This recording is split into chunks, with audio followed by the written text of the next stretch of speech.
बिस्मिल्लाहिर्रहमानिर्रहीम। अस्सलामुअलैकुम। Welcome to fun in English.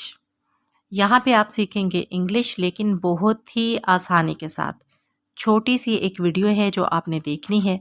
उसमें बताए गए सेंटेंसेस को आपने अपनी डेली रूटीन लाइफ में शामिल कर लेना है और वीडियो के एंड पे दिए गए काम को आपने कमेंट बॉक्स में करना है। आपको पता भी नहीं चलेगा और दिन ब दिन आपकी इंग्लिश इम्प्रूव होती जाएगी इंशाल्लाह ताला। वीडियो को लाइक कर दीजिएगा, ज़रा मेरी हौसला अफजाई हो जाएगी। ठीक है, तो चलिए आज का लेसन स्टार्ट करते हैं। मूव असाइड, एक तरफ हो जाओ। मूव का मतलब होता है हरकत करना। असाइड एक तरफ। मूव असाइड, एक तरफ हो जाओ। ब्रिंग द बुक्स, किताबें ले आओ। ब्रिंग का मतलब है लाना, बुक्स किताबें। ब्रिंग द बुक्स, किताबें ले आओ। अगर आपने कोई और चीज़ मंगवानी है जैसे वाटर, पानी मंगवाना है, खाना मंगवाना है, कुछ भी मंगवाना है तो आप उसके लिए ब्रिंग यूज़ करेंगे। Bring the water, bring the food, bring the books, bring the notebooks वगैरह वगैरह। डू कम, ज़रूर आना। कम का मतलब होता है आना। डू कम, ज़रूर आना। नेवर माइंड, कोई बात नहीं।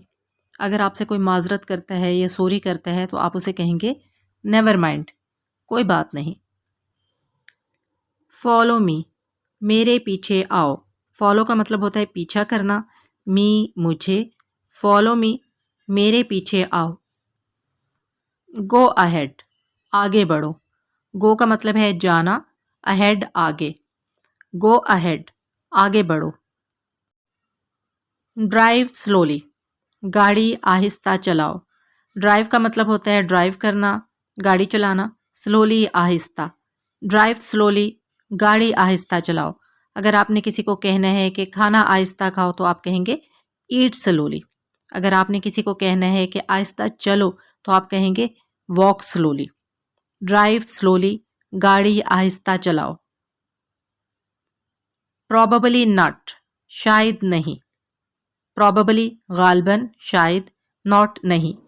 प्रॉबेबली नॉट, शायद नहीं। लेट मी फिनिश, मुझे बात ख़त्म करने दो। फिनिश का मतलब होता है ख़त्म करना। लेट मी, मुझे करने दो। लेट मी फिनिश, मुझे बात ख़त्म करने दो। डोंट पैनिक, पैनिक का मतलब होता है घबरा जाना। डोंट पैनिक, घबराओ मत। डोंट पैनिक, घबराओ मत। कम विद मी, मेरे साथ आओ।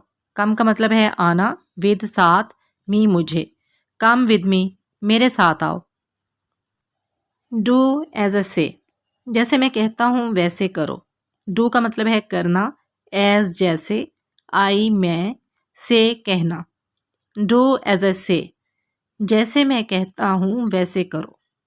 डू एज अ से, जैसे मैं कहता हूँ वैसे करो। आई एम डेड टायर्ड, मैं थक के चूर हो गया हूँ। टायर्ड का मतलब होता है थकना। डेड का मतलब होता है वैसे तो इसका मतलब है कि मुर्दा, लेकिन जब आप थक के बहुत ज़्यादा थक जाएं तो आप कहते हैं आई एम डेड टायर्ड, मैं थक के चूर हो गया हूँ। अगर आप वैसे थके हुए हैं तो आप कहेंगे आई एम टायर्ड, मैं थक गया हूँ।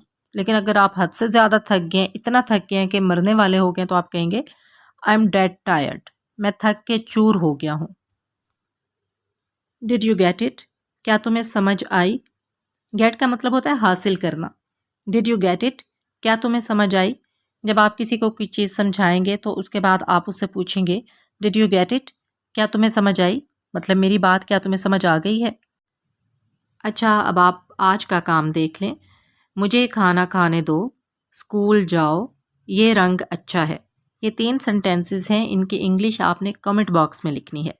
साथ आपने अपना नाम और अपने शहर का नाम ज़रूर लिखना है ताकि नेक्स्ट वीडियो में मैं आपके नाम के साथ आपके काम को शेयर कर सकूं और आपका नाम मेंशन कर सकूं। ठीक है, अगर आप चाहते हैं कि आप डेली बेसिस पे इंग्लिश की छोटी छोटी क्लासेस लें और अपनी इंग्लिश को इम्प्रूव करें तो प्लीज़ चैनल को सब्सक्राइब करके बेल के बटन को दबा दीजिए ताकि आने वाली तमाम अच्छी अच्छी वीडियोज़ आप तक बग़ैर किसी परेशानी के पहुँचती रहें।